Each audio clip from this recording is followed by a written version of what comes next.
Blog Talk Radio. Hello, everyone. Good morning. This is Lori Smith on Blog Talk Radio. It is 6 o'clock here in the morning, Thursday morning, May the 19th. I'm glad to be here. This is One Child Abuse Survivor to Another. We're on for 30 minutes. It's a live internet streaming radio broadcast from blogtalkradio.com, and the chat room is open. And I did pop a link in there, what we're talking about. We've been talking about this for about 3 weeks, or maybe 4 weeks now, looking at Robert Burney's web pages from healing.about.com. And this is his website, Joy to You and Me. And he's written a whole bunch of web pages there, so I hope everybody's getting something out of this. I know I am, and I appreciate everybody tuning in. You know, I'm not a counselor or therapist, and I'm just a private citizen paying to do my shows, and I just want to be one more voice speaking out against abuse. I say this on every show. It's very important. I want people to know this. I'm just a private citizen, not a counselor or therapist or anything like that, and I'm just going on my healing journey here in the morning. So I just want to be one more voice for adult survivors as well, for survivors of child abuse, and share resources and information that I find, and it helps me work through my stuff, right? So I appreciate everybody who's been tuning in, and I thank you so much, because I do a lot of shows, and lately I've had to cut some shows out because my sweet was in the hospital for 2.5 weeks, and he just got out, so he was just just discharged from the hospital, and now into my care, so he's doing a lot better. But I did have to skip some shows at night and on the weekends and stuff. But I appreciate everybody who's been tuning into my stuff, and I think that it's just awesome. I had no idea how many people would be listening, or how many shows I would do. Right, I've almost done 700 shows, so that's a lot of shows. So I thank everybody for tuning in. So you have to listen at your own discretion. Talking about abuse, and abuse is a very sensitive subject, and it may bother you, right? I mean, some people are okay to listen to stuff like this, and then other people may find that it makes them uncomfortable. So you have to listen. You have to really think about what you're doing when you're listening to stuff like this, because you don't want it to bother you. So if the material of abuse or any type of topic, abuse-related topic, might bother you, you have to turn it off. Right? It is your discretion. Listen to all of my shows at your own discretion. And young people under the age of 18, I just ask that you have permission from an adult. Have somebody listen to the show with you who's older, who's an adult, who can help you make a decision whether you should be listening. Because I don't know how young people are who are listening to my show. So it's age appropriately, right? I mean, it's not, young children especially should have someone listen to the show with you. Hopefully you have a mom or a dad or somebody who can help you decide whether you should be listening, or a teacher, a coach, somebody who can help you, just to make sure that it's age appropriate for you, because I don't know how young the people are who are listening, right? So thanks, everybody. We're going to get right into this topic. And yesterday we're looking at a section called Feeling the Feelings. It's from, like I was saying, it's from healing.about.com. Robert Burney's web pages, and he's an author. He's a codependence therapist. He's an author, and he's a spiritual teacher, and he's written a whole bunch of web pages. And his website's called Joy to You and Me Enterprises. And he's written a book called Codependence: The Dance of Wounded Souls, which I think would be a great book to get a hold of at some point. And yesterday we were just talking about, like he was saying, that we use food, cigarettes, alcohol, and drugs, work, religion, exercise, meditation, television, etc., to help us keep suppressing that energy, so that we don't focus on dealing with these feelings that we may have pushed way down inside of us as adult survivors growing up, with a functional home or with abuse and whatnot, and then having to go on with our lives as adults. A lot of times we'll suppress that stuff, and we won't feel it. We won't allow ourselves to feel the feelings we need to feel. So we'll just suppress it by using whatever we can to do that. And I know for myself, like I was talking yesterday about smoking and food, issues and stuff like that, drugs when I was young, up until about the age of 21, and work and religion, exercise, just anything to keep us from actually feeling the feelings, because it's painful, So he says the emotional wounds are what caused obsession and compulsion, are what the critical parent voice works so hard to keep us from dealing with. And he says our emotions tell us who we are. Our soul communicates with us through emotional energy vibrations. Truth is an emotional energy vibration communication from our soul on the spiritual plane to our being spirit soul on the physical plane. And it is something that we feel in our heart or gut, something that resonates within us. So truth. See, that's the issue, truth, right? Truth is an emotional energy vibration communication, he says, but I know for me truth is everything, and that's why when I wrote my book, A Life of Death and Redemption, when I was actually writing it, I started out a blog called Not So Fond Memories, growing up in an abusive home, and I would write these entries every night when I come home from work and whatnot, these blog entries, and when I was writing them, I was very careful just to be truthful, because truth to me is everything. It's either your parents loved you or they didn't, or they treated you right or they didn't. There's no half truth. It's like they either abused us, or whoever the abuser was either abused us or they didn't. And I mean, truth to me is everything. So if a person is accountable and responsible for something that they've done on this planet, many times abusers won't take that responsibility on. You know, the abusers who abuse children and who abuse their families many times won't take that responsibility on. So therefore they don't have to face the truth because they don't take that responsibility and say, you know, oh, I did this or I did that, and taking on the responsibility of what they've done to hurt whoever it is, right? So I mean, even for my parents, they never wanted to take on the responsibility of what they did to their family and what they did to their children and what they did to each other. They would always blame each other or blame somebody else or blame something. And so for me, truth is everything, right? Because it's like we all are accountable for what we do, and we have to all own up to it. And by owning up to it, that's facing the truth. And truth is there's either truth or there's lies, right?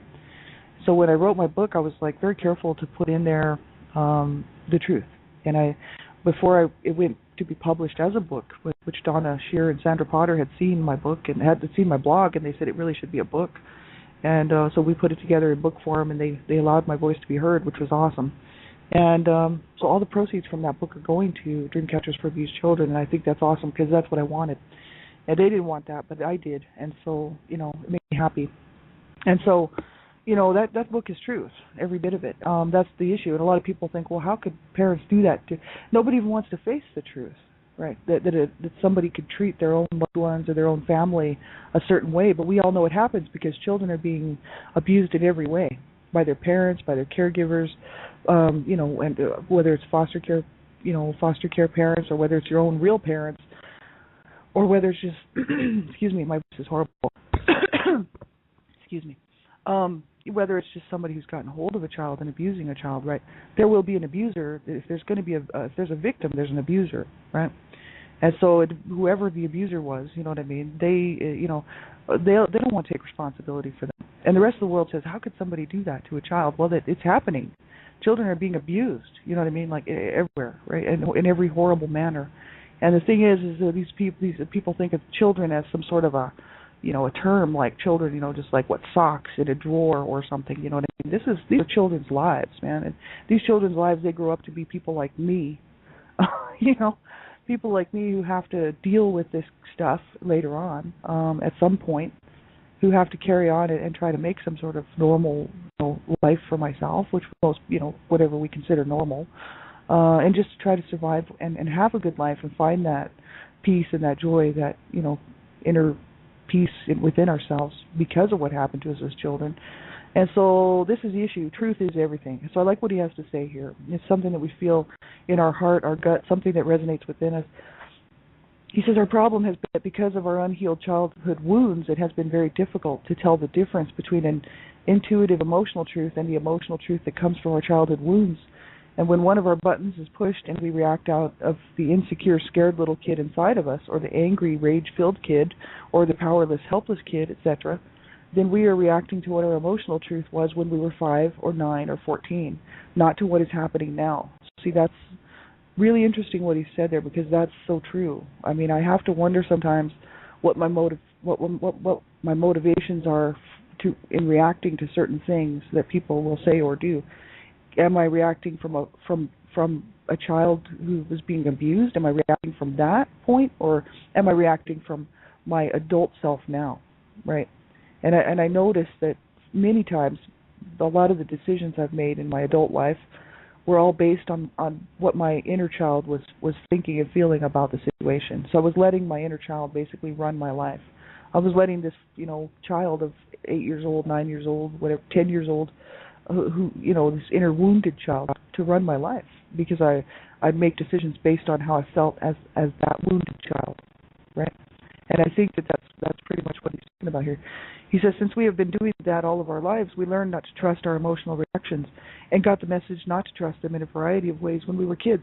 And we couldn't help it. It's just a survival.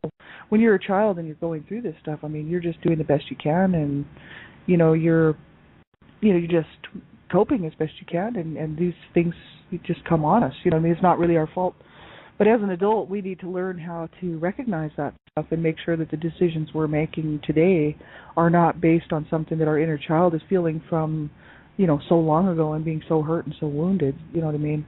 And I think that, or so untrusting or whatever the issues are, it's hard. It's very, very hard because we have to really know ourselves very well.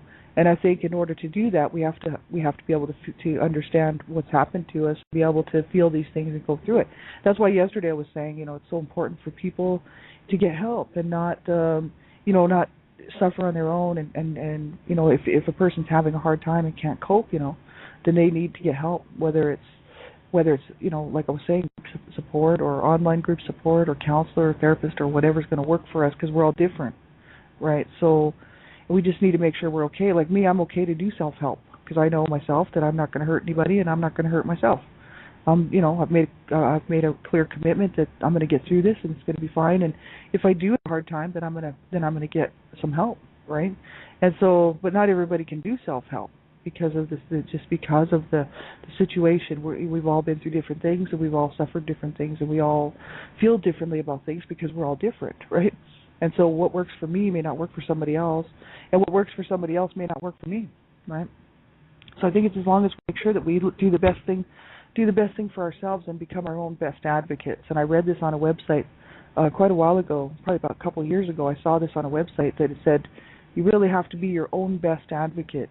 You have to look out for yourself, and you really have to make sure that your needs are getting met. Because a lot of times adult survivors will not meet their own needs. They'll try to meet everybody else's needs around them. Their children's needs, of course, right? If you have a family and you've got children and a husband or a wife, or a girlfriend or a boyfriend, and you're trying to meet their needs, but your needs, you just put them aside and never really get any help or never really, do anything for yourself, that's not good either, right? Because we certainly do deserve to have a good life and to be able to walk free and feel good about things and and obtain some level of positive stuff in our life, that makes us feel like, hey, it's good, things are getting better. And I think as long as we're making progress, right, I mean it's good, right? That's the whole thing. I mean, there's bad days. There's always going to be bad days. Even people who are not abused have bad days. That's why I don't sit there and say only people who have been abused have a hard time. I mean, because that's not real. That's not reality, and that's not truth, right? I've known lots of people who were not abused as children who had great childhoods who have had a hard time in life and have had a hard time with different things, and because that's the human experience. That's the human experience. We are going to have bad days, and we're going to have, but I think that because many times children growing up in these dysfunctional, abusive type homes aren't shown how to cope, right? There's no, they weren't shown how to cope properly, right? And I know in my situation that was the case because there was always crisis going on, and my parents didn't cope well and didn't know how to show us how to cope well because they weren't coping well. And so as an adult, I've had to learn how to cope. And I think that, many times people who have grown up in these homes, and been abused or been, just dealing with a lot of dysfunction, they don't know how to cope, right? And so everything is a crisis and everything is bad, and they just assume that, because their situation, that only people who have been abused are having a hard time, which is not true. I mean, there's people out there around the world, all over the world, having a hard time with all kinds of different things. And sometimes we have bad days, and sometimes we have bad nights, and then sometimes we have good days, and sometimes we have good nights. It's just the way life goes, right? But we just need to learn how to cope so that we can deal with this stuff, right? It says number 4, he says, we are attracted to people that feel familiar on an energetic level. This is all from Feeling the Feelings here from this website. This portion of it, feeling the feelings. And he says, so we are attracted to people that feel familiar on an energetic level, which means until we start clearing our emotional process, people that emotionally, vibrationally feel like our parents did when we were very little kids. At a certain point in my process, I realized that I met a woman who felt like my soulmate. So this is him talking, Robert Burney. And he says that the chances were pretty huge that she was one more unavailable woman that fit my pattern of being attracted to someone who would reinforce the message that I wasn't good enough, that I was unlovable. Until we start releasing the hurt, sadness, rage, shame, terror, the emotional grief energy from our childhoods, we will keep having dysfunctional relationships. And, I think that's why there's a whole lot of people, adult survivors who are re-victimized, because they're because they're so used to living in a certain pattern and living a certain way and being around certain types of people that it's almost, a lot of times we don't recognize some of this stuff, right? We don't recognize what is a healthy boundary, what are boundaries, and how are we going to let people treat us, you know? And I think that's something that is very important. I tell you, I don't know why, but for some reason I was able to, in my 20s, I was able to make a decision that I was never going to let anybody abuse me ever again. You know, that my parents would have been the final, that's it, you know? Like, I was going to demand respect in a relationship, but I was also going to have to give it. You know, and but still, even so, I had problems with relationships with people because I would get my feelings hurt really easily. I was very hypersensitive, and so the minute somebody hurts me, I just shove them out of my life. I'm like, okay, you hurt me, so now you have to go because I'm wounded, right? So basically, making people pay for my past, right, which has nothing to do with them, which is very sad because we're pushing the wrong people. We're pushing the people out of our lives many times that are actually there for us and actually do care. But we have to be careful because as adult survivors, you know, you can end up in these being re-victimized, ending up picking a partner who is very similar to the pattern of behavior that we're used to, which could be abusive, you know what I mean? And then thinking, no, this is the norm. This is what I'm used to. This is what I'm comfortable with. And I think that, you know, it's not a good idea. It's just a horrible situation to see people who were abused as children go on to into these abusive relationships and carry on and continue on in that. And the reason why that bothers me is because that's what my parents both did. My parents were both abused as children, especially my mom. And she left this abusive home, married this man, and ended up in this abusive relationship with this man who did not love her and did not treat her well at all. And then after she died, he said he loved her, but he never told her he loved her while she was alive. And I mean, this is very, very sad. I mean, I of course I felt bad for my mother. You know, I don't condone what she did. That's what I say on all the shows. I mean, I don't condone what she did to me, and I don't think it was right. And I think that she was completely wrong to treat me the way that she did, and her other children well. But I think that but I understand because I know where she came from. You know what I mean? And it's very, very sad that her life was destroyed by, first of all, her own mother. And then, second of all, this husband that she was so needing this love from and this care from, who couldn't provide it for her because my dad was psychologically ill as well as abused as a child himself.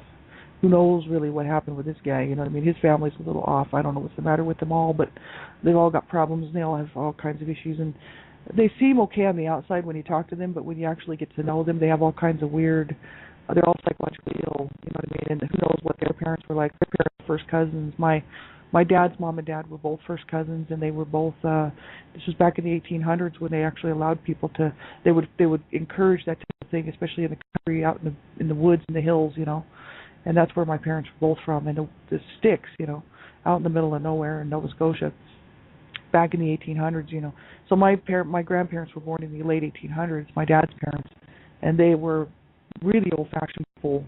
You know, really old-fashioned, and they were. My dad's parents were cousins, first cousins. So all the children had mental issues, and who knows what was happening, but we know that there was some serious problems with the dad and with the mother. And I never met them, of course; they were passed away before I was born. But I heard stories from various people, you know, even in the community, who had said that there was a lot of bizarre behavior, and that who knows what was really happening with my dad. He doesn't ever talk about much, but my mom did tell me what happened with her, and other people backed it up. And you know, my grandmother was a horrible woman, and you know, so my parents came from behind the eight ball and didn't get any help. They just thought that's life, that's the way life is. My dad just figured, oh yeah, you just treat your women like garbage, you just beat them, you slap them around, you withhold food, you rape them when you want to. This was my dad's idea of what he was allowed to do in this marriage. And my mother's thing was, you can beat your children all you want, you can kill them. Her mother killed one of her sons, my uncle, my mom's brother. You know, she killed one of her own children. He was a teenager, you know. She put him in the grave. And did she go to jail or do any time? No, they didn't even slap her wrists, you know, and she was perfectly allowed to kill her child. This is the God's honest truth. She got away with it because she said he was sleeping in the barn and he got pneumonia, but it's because she had beaten him with a horsewhip, and it must have made him sleep in the barn, and he got pneumonia and he died. So my grandmother's responsible for my uncle's death. And of course, she's long gone, right? But my mom grew up with the knowledge of this, and you would think that would have been enough for her to realize that she should not hurt her own children, right? But it wasn't. It wasn't enough for her that she suffered this life of misery with this woman who beat on her children with horsewhips and hurt her children, and treated them like slaves and garbage. She didn't love her children. They were just they were farm horses, right? And so, my mom, do you think she would have known, not to hurt her own children because she didn't like to be hurt herself. But my mother could then beat me with a rolling pin, or beat me with a table leg or slap me around or whatever, and she thought that was fine. She would bloody my nose and call, spill my blood and think that was fine, right? And this is coming from a woman who was beaten and abused herself, who didn't like it.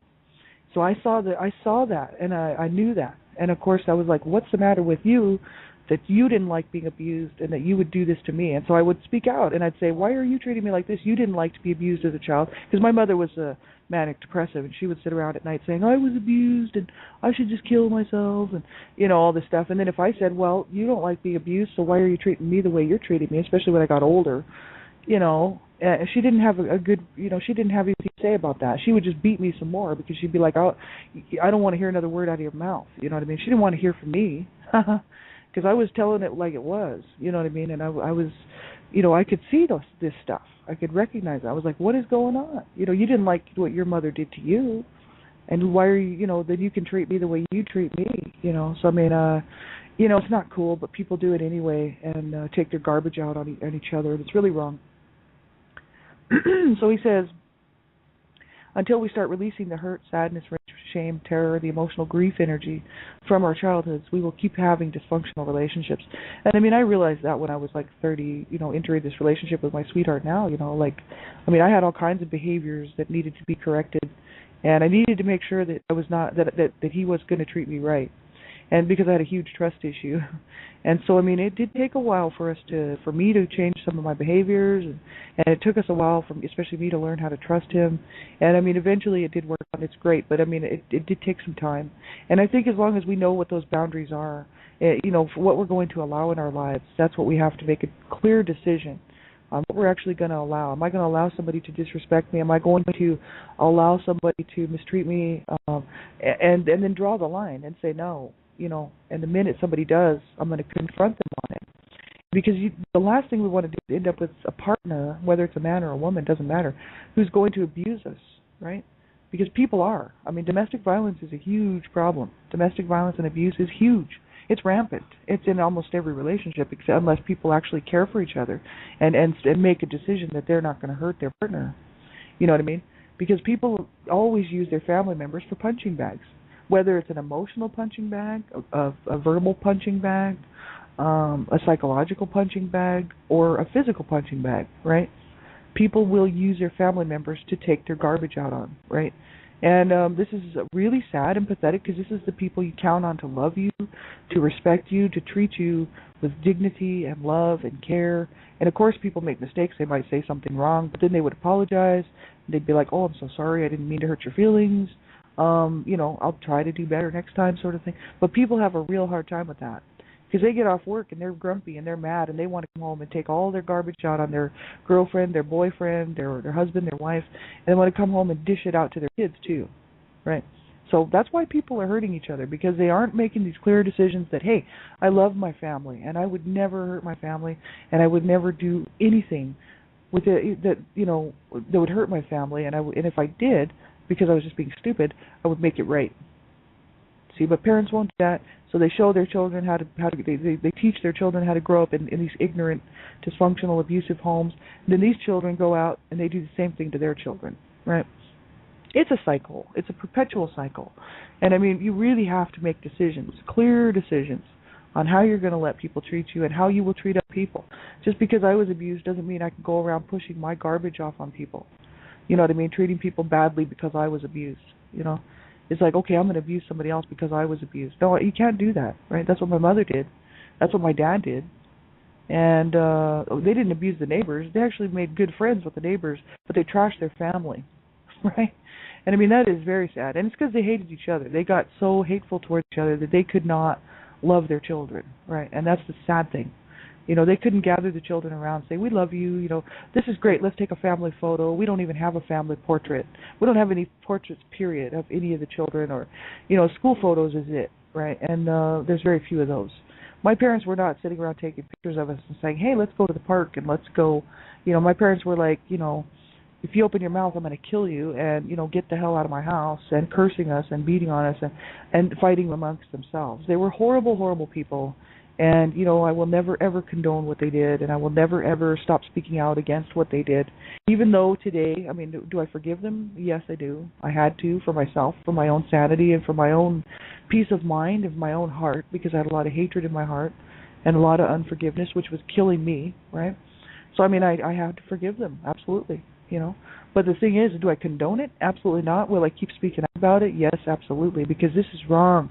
And I'm telling you, and for myself as an adult survivor, I mean, my God, I had to go public with my story, because it was killing me. That I thought, I'm going to go to my grave, and no one is going to know what my two abusive, sad, sick and twisted parents did, right? There'll be a whole lot of people thinking they were just great because they used to make cookies and they liked to drink coffee, right? My parents liked to drink coffee and hang out at the neighbors and make cookies, and they treated the neighbors great. They would play cards. They had a wonderful time. Then they would come home and kick the shit out of their kids and slap each other around, call each other names, trash the house, talk about killing themselves. My dad my brothers would have to go save my dad's life because he would be running down the freeway trying to kill himself at night. And then the next couple of days, they'd go back to the neighbor's house, have some coffee, play some cards. Oh, it's all good. And then, the next few days come home and kick the shit out of their kids, slap me around. This was their cycle. This was the cycle they were on. They were very good to other people, not to each other and not to their children. And they were sometimes in public would fight amongst each other, but usually when they were at somebody's home, they would try to keep it together. You know what I mean? Every now and then they would fight a bit, and sometimes even physically, but it was always quite embarrassing. But the thing is, well, for the most part, they would try to maintain when they were out, especially around the neighbors, like people that they liked. They would try to keep it cool. But in stores, they would fight, and they would batter each other in the stores, and they were in restaurants, wherever they were, they would fight and duke it out, and it was absolutely ridiculous, And this is the type of people that brought me into the world, and I'm supposed to think. They think that especially my dysfunctional family right now, the people that are left, there's only a few of us left, they think that I'm just supposed to be okay with all that. Oh yeah, what's wrong with that? No, everything was wrong with that. Because truth is truth, and truth to me is everything. So I can't sit there and say, oh, it was okay that my dad raped my mother in front of me. Oh, it's just great that my dad beat up on my brothers in front of me and slapped me around, hurt me. No. All that stuff was very, very wrong. Even though I did forgive them, I will never, ever condone it or minimize it or stop telling it like it really is. Because abuse is abuse, and it hurts. And these little kids out here, man, I'm telling you, they don't deserve it now. And we sure didn't deserve it then, right? It's absolutely ridiculous. So he goes on to talk about his own story, if you read through there a little bit. And he says, doing the grief work is absolutely terrifying. He says, the word I come up with to describe how I felt was terrifying. It felt like if I ever really owned the pain, I would end up crying in a rubber room for the rest of my life. So he says that, if I ever really owned the rage, I would just go up and down the street shooting people. This is what Robert Burney's saying, because he had to address his own issues, right? And he says, so during the grief work is absolutely terrifying. That's just it. We have to be very careful, and that's what I was talking about yesterday, was when we're going to allow ourselves to feel these feelings, which this portion of this article is called Feeling the Feelings or whatever, Feel the Feeling. We have to be very careful that we're in a safe place to do it. So you make sure that you're okay to do this stuff if you're doing this on your own, or if you really need help, you need to reach out and get some help, right? Like, make sure that you recognize these things. Take a good look at the situation and make sure that you're okay to do the work on your own. Otherwise, you might have to get some help, right? I mean, there's no shame in that. The shame lies with the people that don't get help. Really, if you ask me, that's where the shame lies, and the shame really lies to the people that caused us to feel this way in the first place. The shame belongs to the abusers, not us. So, have a good day, everybody. I'll be back on tomorrow morning, same time, same place, and then, on the weekend and stuff, you can check my schedule. So have a good day. Make sure you do hang in there. Never give up. That's my big message. Just keep going, and I'm sticking it out. I'm in here for the long haul, and I'm in this fight. So I hope that you will stay with me and do that too, right? And have a great day, everybody. We'll talk to you soon. Bye bye.